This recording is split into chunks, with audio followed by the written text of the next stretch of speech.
함께 묵상할 말씀은 베델 이야기입니다.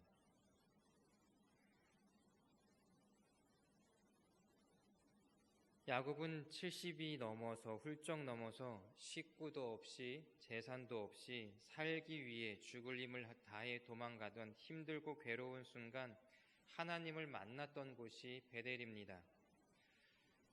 지금 너의 처지가 외롭고 괴롭고 두렵고 떨리고 빈털터리의 모습으로 앞날에 대한 어떤 기약 없지만 하나님께서 야곱을 언젠가 분명히 이곳으로 다시 오게 하셨던 하나님의 약속을 받은 곳이 이 베델입니다. 외롭지 말라고 내가 동행해 주겠다고, 괴로워 말라고 내가 돌봐주겠다고, 두려워 말라고 내가 너를 지켜주겠다고, 떨지 말라고 내가 너의 손을 꼭 붙잡아 주겠다고 말씀하신 곳입니다. 내가 너의 하나님이 되겠다고 말씀하신 곳이 이 베델입니다. 그리고 22여 년이 흘러서 야곱의 나이 100세가 거의 다 되었을 때에 다시 베델로 돌아옵니다. 베델로 돌아오는 야곱의 모습은 처음 베델로 향했을 때와 별반 다를 게 없는 모습입니다. 하나밖에 없는 딸 디나는 세겜에게 부끄러움을 당했고 이 일로 아들들은 그 지역의 지주와 같은 세겜과 그 부족을 살인하는 살인자가 되었습니다. 부끄러움과 회한과 두려움으로 정신없이 도망하는 모습, 20년 전 그 모습으로 야곱은 지금 베델로 향하고 있습니다. 지난 20여 년의 세월은 물거품과 같이 사라지고 말았습니다. 한때 두 손에 무엇인가를 잡기 위해 온갖 수단과 방법을 가리지 않았던 야곱입니다. 또한 자신이 가진 모든 것을 지키기 위해서 도망했던 야곱입니다. 그러나 모든 것들이 한순간에 사라지는 것들이라는 것을 또 다시 깨닫게 되었습니다. 그리고 야곱은 동일하게 그 자리에 돌기둥을 세우고 기름을 부었습니다. 이렇듯이 야곱에게 베델은 하나님의 임재가 있는 곳입니다. 하나님의 집, 인생의 변화가 일어나는 장소입니다. 또한 이 베델은 사사시대 때에 하나님의 언약궤가 놓여지기도 하였습니다. 그러기에 이스라엘 사람들은 베델을 굉장히 중요한 지역으로 생각하였습니다. 그래서 이스라엘이 북이스라엘과 남유다로 갈라졌을 때에 일어났던 일들을 살펴보면 이스라엘 사람들이 얼마나 베델을 중요하게 생각했는지 알 수 있습니다. 북이스라엘의 초대왕 여로보암에게 걱정이 하나 있었습니다. 이스라엘 민족은 절기가 되면 제사를 드리기 위해 예루살렘으로 가야만 했습니다. 북이스라엘 사람들이 절기를 지키기 위해서 예루살렘을 다니다가 혹 마음이 움직여서 여로보암 자신의 편에 서는 것이 아니라 남유다의 편에 들지 않을까 두려워했던 것입니다. 그래서 여로보암은 북이스라엘 사람들이 예루살렘에 갈 필요 없이 대신 제사 드릴 곳을 만들었습니다. 그곳이 자기네 영토 북쪽에 있는 단과 남쪽 지역에 있던 베델입니다. 이 두 곳에 산당을 세우고 금송아지를 만들어서 그곳에서 하나님이라 불려지는 신에게 제사하도록 했습니다. 하나님의 임재가 있었고 하나님의 말씀이 있었던 곳에서 말씀을 어기는 일이 벌어지고 만 것입니다. 하나님을 만나고 하나님의 제단을 쌓았던 곳에서 금송아지 우상이 세워졌습니다. 하나님은 없고 하나님은 만났던 장소만 남아버리는 것입니다. 그리고 나서 시간이 한참 흘러 어떤 일이 벌어집니까? 아모스 시대에 하나님께서 이렇게 말씀하십니다. 아모스 5장 5절입니다. 베델을 찾지 말며 길갈로 들어가지 말며 부엘세바로도 나아가지 말라. 길갈은 반드시 사로잡히겠고 베델은 비참하게 될 것임이라 하셨나니 6절 하반절입니다. 그가 불같이 요셉의 집에 임하여 멸하시리니 베델에서 그 불들을 끌 자가 없으리라. 아멘. 이 말씀을 다시 한번 정리한다면 베델 좋아하신다. 내가 그것을 비참하게 만들 것이며 그것을 내가 불을 질러서 아무도 끄지 못하게 하시겠다고 하나님께서 화내며 말씀하신 것입니다. 하나님의 임재가 있는 곳, 우리가 하나님의 임재를 경험한 곳, 우리들에게는 어디입니까? 교회입니다. 또한 부흥의 기간이기도 했고 기도의 기간이기도 했고 교회 학교였던 분들도 계실 겁니다. 가끔 교회에서 성도님들을 만나다 보면 이 인생의 보험을 하나쯤 들어놓고 싶어서 교회에 오시는 분들을 간혹 봅니다. 어린 시절 교회에서 기도하며 회개의 영을 부어 넣어주셨던 그때의 기억이 있기 때문입니다. 사회에서 나쁜 행동 다 하고 나서 일단 예전에 회개 기도하고 죄 용서함을 받았던 그 장소에 나와서 얼굴 도장 찍고 가면 하나님께서 용서해 주지 않으실까라는 막연함으로 예배에 오시는 분들을 가끔 봅니다. 제가 인도네시아에 있을 때 사업을 크게 하시는 성도님의 이야기를 들은 적이 있습니다. 이 성도님은 큰 사업을 하시면서 회사에 어려움을 주는 노조를 해체하기 위해서 용역 깡패를 동원하고 노조원들을 협박하고 폭행을 하며 온갖 불법적인 방법을 다 사용하여서 노조를 해체시키고 회사의 이익을 증대시켰던 분입니다. 그 성도님이 새벽 기도에 나와서 기도하고 헌금하며 죄책감을 씻고 싶었다라고 하는 이야기를 들었던 적이 있습니다. 왜 제가 죄책감을 씻고 싶었다라고 설명을 드리냐면 그분은 주일이 지나고 평일이 되면 동일하게 불법적이고 폭력적인 결정을 해야 한다는 것을 알고 있는 분이시기 때문입니다. 하나님은 아모스를 통해서 말씀하십니다. 웃기지 마라. 아무리 베델이라고 할지라도 내가 다 흩어버리겠다. 이전에 나의 임재를 경험했던 그 어떤 곳으로 갈지라도 나의 진노를 피할 수 없다라고 하나님께서는 말씀하십니다. 이 말을 들으면 우리는 절망할 수밖에 없습니다. 근데 정말 절망이십니까? 아닙니다. 하나님의 진심을 이것이 아니기 때문입니다. 아모스 5장 4절에서 하나님의 진심을 말씀하십니다. 너희는 나를 찾으라. 그리하면 살리라. 그리고 6절에서 반복하여 말씀하십니다. 너희는 여호와를 찾으라. 그리하면 살리라. 우리가 알듯이 베델이 우리를 구원해 주는 것이 아니고 하나님의 임재가 우리를 구원해 주시는 것입니다. 성경을 보면 하나님의 임재의 장소들이 나옵니다. 태초에 하나님이 천지를 창조하실 때 지으셨던 에덴 동산이 있습니다. 또한 성경에 자주 나타나는 베델과 길갈이 하나님을 위해 만들어졌던 제단들도 있습니다. 이스라엘 민족이 고된 억압과 고통 속에서 출애굽하여 만들어진 모세의 회막도 있습니다. 엘리 대제사장 때 빼앗겼던 언약궤가 이스라엘로 돌아온 후에 다윗이 지은 다윗의 장막도 있습니다. 다윗의 소원이 이루어진 솔로몬의 성전이 있습니다. 그리고 바벨론 포로기에 다시 회복되어진 수룹바벨 성전이 있습니다.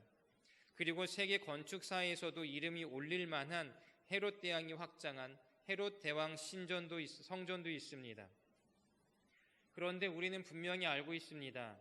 천국의 모형이 될 것 같은 에덴 동산도 문이 닫혔습니다. 베델과 길갈 같은 곳에 세워진 제단들도 무너졌습니다. 모세의 회막도 사라졌고 다윗의 장막도 없어졌으며 솔로몬 성전도 무너졌고 수룹바벨 성전 또한 회파당했으며 헤롯 성전도 돌 위에 돌 하나 남지 않고 무너졌다는 사실을 우리는 알고 있습니다. 그 모양과 크기가 더 서로 다른 하나님의 임재의 장소들 중에서 하나님이 찾으시는 장소가 있다라고 한다면 그것은 얼마나 하나님이 소중하게 여기시는 장소이겠습니까?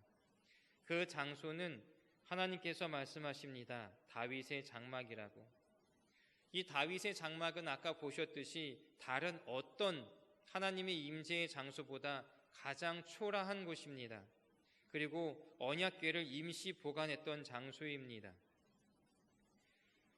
아름다운 백향목과 하나님의 임재가 구름같이 뒤덮였던 이스라엘 역사의 가장 호황기를 맞이했던 솔로몬의 성전이 아니라는 말입니다.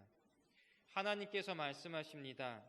그날에 내가 다윗의 무너진 장막을 일으키고 그것들의 틈을 막으며 그 허물어진 것을 일으켜서 옛적과 같이 세우고 그들이 에돔의 남은 자와 내 이름으로 일컫는 만국을 기업으로 얻게 하리라.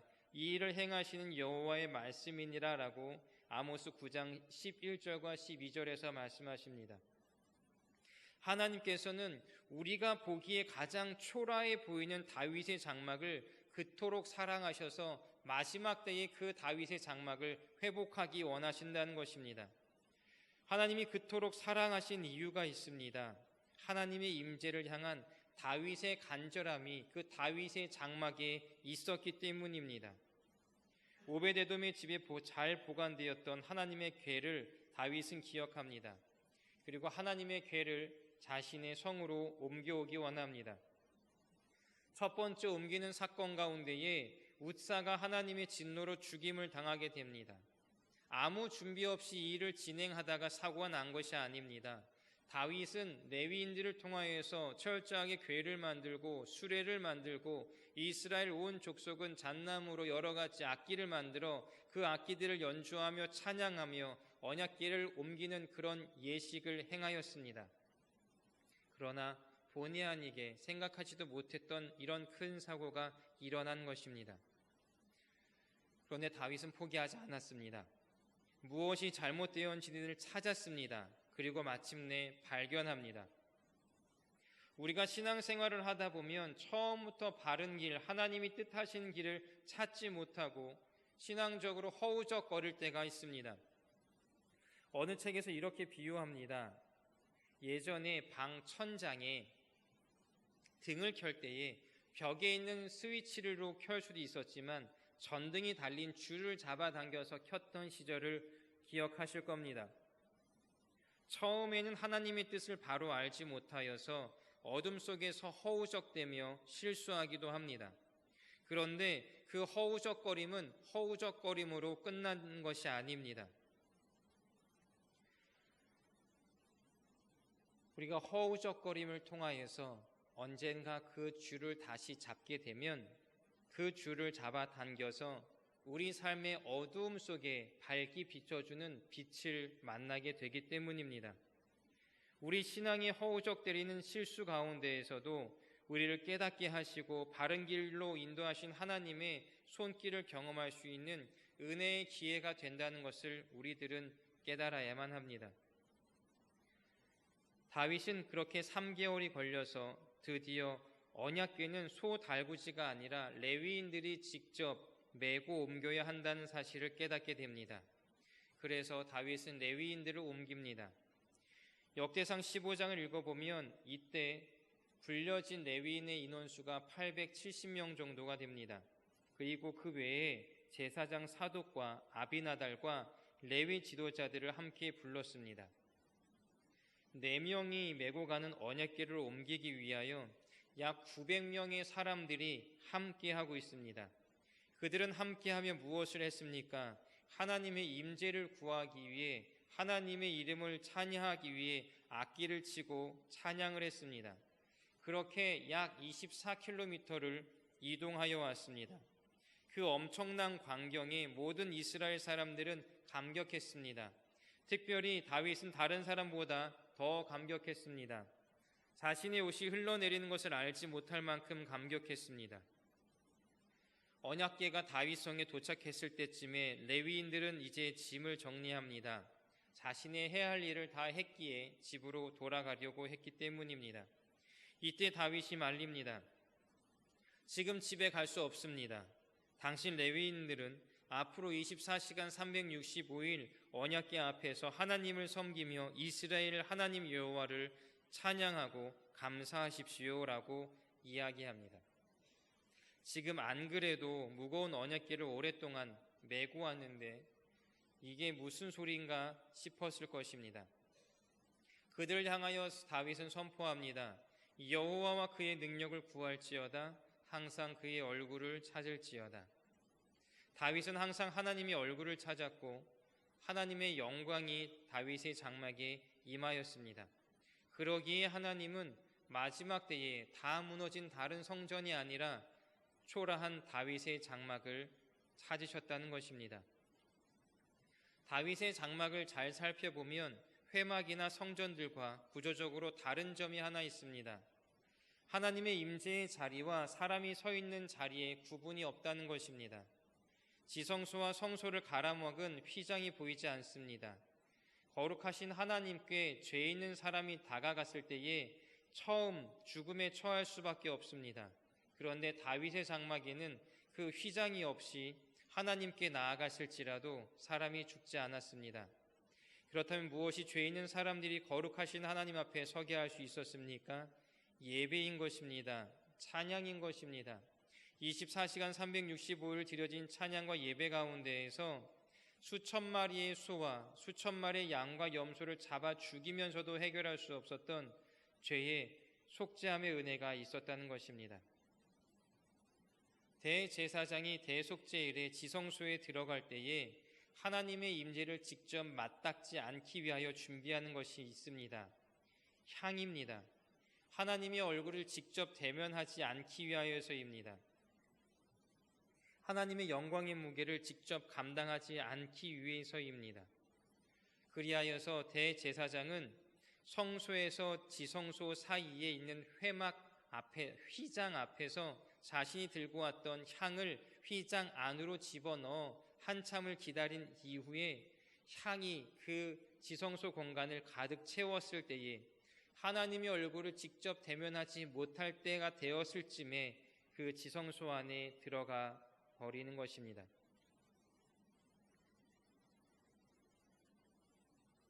다윗이 레위인들에게 명령한 찬양과 예배는 결국 하나님이 받으시는 향연이 되었던 것입니다. 성경에서는 하나님의 임재를 표현할 때에 하나님의 영광이 임했다라고 표현합니다. 영광이라는 뜻의 히브리어는 무게라는 뜻을 가지고 있습니다. 이 무거움이라는 뜻의 영광이 임했을 때에 이 세상은 그 무게를 감당하지 못하고 다 무너지고 부서지게 됩니다. 스가랴 14장 4절에서 이렇게 말씀하십니다. 그날에 그의 발이 예루살렘 앞 곧 동쪽 감람산에 서실 것이고 감람산은 그 한가운데가 동서로 갈라져 매우 큰 골짜기가 되어서 산 절반은 북으로 절반은 남으로 옮기고 라고 말씀합니다. 하나님의 임재가 임했을 때에 산 하나가 두 동강이 나와서 갈라지고 그 갈라진 사이가 골짜기가 되어져 산과 산이 양옆으로 벌어진다는 말씀입니다. 이게 하나님의 임재의 무게라는 것입니다. 세상이 감당할 수 없는 하나님의 임재를 설명하는 내용입니다. 그래서 하나님의 임재가 있는 곳에 우리가 갇혀있는 죄의 새사슬이 끊어진 것입니다. 그리하여 하나님의 임재가 있었을 때에 우리의 죄의 문제가 해결되어지고 속죄함을 받을 수 있다는 것입니다. 또한 우리의 삶을 짓누르고 있는 모든 문제가 부서질 수 있는 것입니다. 또한 우리 육체를 올가매고 있는 수많은 질병이 박살나는 것입니다. 사랑하는 성도 여러분, 저와 여러분은 어떤 삶의 무게에 깔려 있습니까? 어떤 삶의 무게에 갇혀 있습니까? 바울과 실라는 하나님의 임재의 무게, 하나님의 영광의 무게를 경험하였습니다. 마게도냐의 첫 성인 빌립보에서 점치는 귀신 들린 여종을 만났습니다. 그녀는 자신의 생각과 감정과 의지와 삶을 짓누르는 귀신의 무게에 짓이겨진 채로 살아갔습니다. 자신의 행동으로 얻은 이익이 자신의 것이 되지도 못하였습니다. 자신의 자아도, 자신의 행복도, 자신의 미래도 없었습니다. 사회에서는 주인에게 갇혀 있었고 영적으로는 귀신에게 짓눌려져 있습니다. 사도 바울이 이 귀신에게 명하여서 그 여인에게 나오라고 하자 그 귀신이 그 여종으로부터 쫓겨났습니다. 하나님의 영광의 무게가 그녀를 짓누르고 그 인생을 무겁고 거대한 바위 덩어리로 있었던 모든 것들을 박살내 버린 것입니다. 이로 인해 사도 바울과 실라가 감옥에 갇혔습니다. 세상이 바울과 실라는 세상의 무게로 짓밟아 버리기 위해서 옷을 찢어버리고 매로 많이 쳤다라고 성경은 말씀합니다. 고진매를 당하여서 몸이 찢겼고 깊은 옥에 갇혔고 그 발에는 차고에 매였습니다. 지금 바울과 실라를 올가매고 있는 세상의 무게는 아무도 감당할 수 없습니다. 누가 매를 맞아 녹초가 된 몸으로 곁에서 지키고 있는 간수를 때려 눕히고 자신의 발에 채워진 착고를 풀어서 깊은 감옥에서 문을 열고 나와 자유케 될 수 있겠습니까? 그러나 바울과 실라가 예배하고 기도할 때에 하나님의 영광이 바울과 실라가 갇혀있던 감옥에 임하였습니다. 어둡고 외롭고 괴롭고 두렵고 떨리는 야곱이 누워있던 베델에 임하였던 바로 그 하나님의 영광이 임하였습니다. 그들을 가두고 있던 감옥이 무너졌습니다. 그들을 올가매고 있던 착고가 끊어졌습니다. 외롭지 말라고 내가 동행해 주겠노라고, 괴로워하지 말라고 내가 돌봐주겠노라고, 두려워 말라고 내가 너를 지켜주겠노라고, 떨지 말라고 내가 너의 손을 잡아주겠노라고 말씀하셨던 곳입니다. 내가 너의 하나님이 되겠다고 말씀해 주신 곳 베델이 아니라 그 시간에는 바울과 실라가 있었던 감옥이 되었던 것입니다. 하나님의 영광의 무게는 사도 바울과 실라가 갇혔던 감옥의 문을 무너뜨렸고 그들을 묶고 있던 착고를 끊어버렸습니다. 그 무게를 감당하지 못한 감옥 전체가 다 부서지고 말았습니다. 그래서 바울과 실라와 같은 감옥에 갇혀있던 다른 죄수들의 감옥문과 착고까지도 박살난 것입니다. 그리고 그 영광의 무게가 간수를 눌렀고 간수가 그 하나님의 영광의 무게 앞에 무릎을 꿇고 간구합니다. 내가 어찌하여야 구원을 얻을 수 있겠습니까? 오늘 읽을 창세기 35장은 삶의 무게에 눌리고 자녀들의 문제로 수치심과 두려움에 갇혀 쫓기는 인생이 된 야곱을 하나님이 어떻게 이끌어 가시는지를 말씀하고 계십니다. 야곱아, 너에게 나타났던 나 여호와에게 제단을 쌓으라 말씀하시는 것입니다. 35장 2절을 보면 야곱이 이 자기 집안 사람과 자기와 함께한 모든 자에게 이르되 너희 중에 있는 이방 신상들을 버리고 자신을 정결하게 하고 의복을 바꿔 입으라고 명합니다. 그래서 그들이 자기 손에 있는 모든 이방 신상들과 자기 귀에 있는 귀고리들을 야곱에게 주었고 그 모든 것을 세겜 근처 상수리 나무 아래 묻었습니다. 이때에 하나님의 영광이 야곱과 그의 식구들 권속들에게 임하였습니다. 그리고 더 이상 야곱의 아들들을 추격하는 자가 없었다라고 성경은 말씀합니다. 야곱과 야곱의 아들들을 쫓으며 그들에게 두려움을 주었던 그 사면 고울의 사람들이 하나님의 임재의 무게를 경험하여서 그 사면 고울 사람들이 크게 두려워하였기 때문이라고 성경은 말씀하고 있습니다. 하나님의 영광의 무게가 야곱과 가족들을 누리고 있던 두려움이라는 감옥을 부서뜨렸습니다.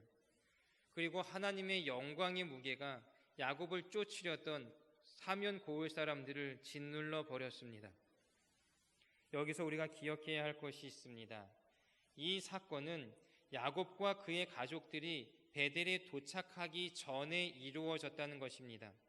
베델이란 장소가 도착했을 때가 중요한 것이 아니라는 것입니다. 하나님의 임재 앞에, 하나님의 영광 앞에서는 우리의 모습이, 우리의 시간이 중요하다는 것입니다. 베델이 아니라 우리가 만날 하나님이 중요하다는 것입니다. 사랑하는 성도 여러분, 지금 이 자리에 어떤 모습으로 앉아 계십니까? 혹시 야곱처럼 한순간에 사라질 무언가를 붙들고 기뻐하고 행복하다가 그 두 손 가득 붙잡고 있던 것들이 순식간에 다 사라져 고통 속에 계십니까? 평안함은 사라지고 두려움으로 가득하십니까? 이 인생이 밝고 따뜻하고 행복한 순간은 사라지고 두렵고 떨리고 쫓기고 어둡고 추운 순간을 겪고 계십니까? 삶이 곤고하고 두렵고 감당할 수 없이 버거우십니까? 성경대로라면 지금이 인생에서 가장 큰 은혜를 받을 때입니다. 세상이 놀라 뒤로 자빠질 만큼 큰 위로를 받을 때이고 무너질 대로 무너진 인생이 다시 세워지고 회복될 때입니다. 그러기에 하나님을 붙잡으시기 바랍니다. 하나님의 말씀인 성경을 붙잡으시기 바랍니다. 야곱에게 그리고 바울과 실라에게 임했던 하나님을 붙잡으시기 바랍니다. 야곱이 하나님의 말씀을 듣고 하나님의 임재를 경험했을 때에 그에게 나타난 인생의 변화가 35장 9절에서 12절에 기록되어져 있습니다. 야곱이 밧단 아람에서 돌아오매 하나님이 다시 야곱에게 나타나사 그의 복을 주시고 내 이름을 다시는 야곱이라 부르시지 않겠고 그가 그의 이름을 이스라엘이라 부르시고 나는 전능한 하나님이라 생육하며 번성하라 한 백성과 백성들의 총회가 내게서 나오고 왕들이 내 허리에서 나오리라 내가 아브라함과 이삭에게 준 땅을 내게 주고 내가 내 후손에게도 그 땅을 주리라라고 말씀합니다. 두려움과 절망과 공허와 허무 가운데 있는 야곱에게 나타나셔서 복을 주시겠다라고 말씀하십니다. 그리고 가장 비참하고 20여 년이 지나서 또다시 허망함 가운데 있는 그 야곱에게 내가 다시는 내 이름을 야곱이라 부르지 않겠고 이제는 너의 이름을 이스라엘이라 부르겠다고 하시며 아담에게 허락하셨던 그리고 아브라함에게 약속하셨던 그 약속을 야곱에게도 아니 이스라엘에게도 허락하시는 모습을 우리들은 볼 수가 있습니다. 사랑하는 성도 여러분, 어떤 삶의 현장과 어떤 삶의 무게 가운데에서도 우리가 구해야 하는 것, 우리에게 필요한 것은 하나님의 임재라는 사실을 꼭 기억하시기 바랍니다. 함께 찬양하기 원합니다. 임재라는 제목의 찬양입니다. 이 찬양 가운데에 우리의 영혼과 마음과 육체를 짓누르고 있었던 모든 문제가 하나님의 임재와 영광의 무게로 인하여 깨어지는 은혜를 경험하시기를 주의 이름으로 축복합니다.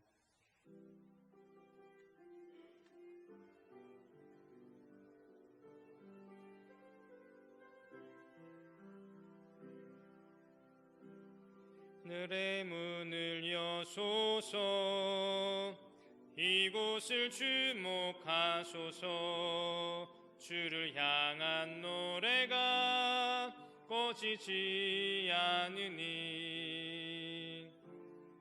하늘을 열고 보소서 이곳에 임재하소서 주님을 기다립니다. 기도의 향기가 하늘에 닿으니 주여 임재하여 주소서 이곳에 오셔서 이곳에 앉으소서 이곳에서 드리는 예배를 받으소서 주님의 이름만이 오직 주의 이름만 이곳에 있습니다. 이곳에 오셔서 이곳에 앉으소서 이곳에서 드리는 예배를 받으소서 주님의 이름만이 오직 주의 이름만 이곳에 있습니다. 기도하겠습니다. 하나님, 이 시간에도 하늘의 문을 여시고 이곳을 주목하여 주시옵소서. 이곳에 있는 우리들을 향한 주님의 그 시선이 떠나지 않게 하여 주시옵소서. 우리가 주를 향하여서 기도하며 예배가 멈추지 않기 원합니다. 주님 앞에 기도하기 원하며 주님을 기다리기 원합니다. 주님께서 임재하여 주시고 우리 가운데 임하여 주셔서 주의 임재의 무게로 우리의 삶을 누르고 가두고 있는 모든 것으로부터 자유케 하여 주시옵소서. 우리를 억압하고 짓누르는 모든 삶의 문제 가운데에 주의 무게로 인하여 부서지고 무너지고 깨어지고 끊어지는 역사가 일어나게 하여 주시옵소서. 우리의 모습이 가장 초라할지라도 그때가 가장 놀랍고 신비로운 주의 은혜를 경험할 때인 줄 믿사오니 하나님, 이전에 우리가 주님을 만났던 기억과 장소를 추구하는 것이 아니라 우리 가운데 임재하여 역사하실 주님만을 따르며 간구하는 우리의 삶 되게 하여 주시옵소서. 감사드리며 모든 말씀 예수 그리스도의 이름으로 간절히 기도드렸사옵나이다. 아멘.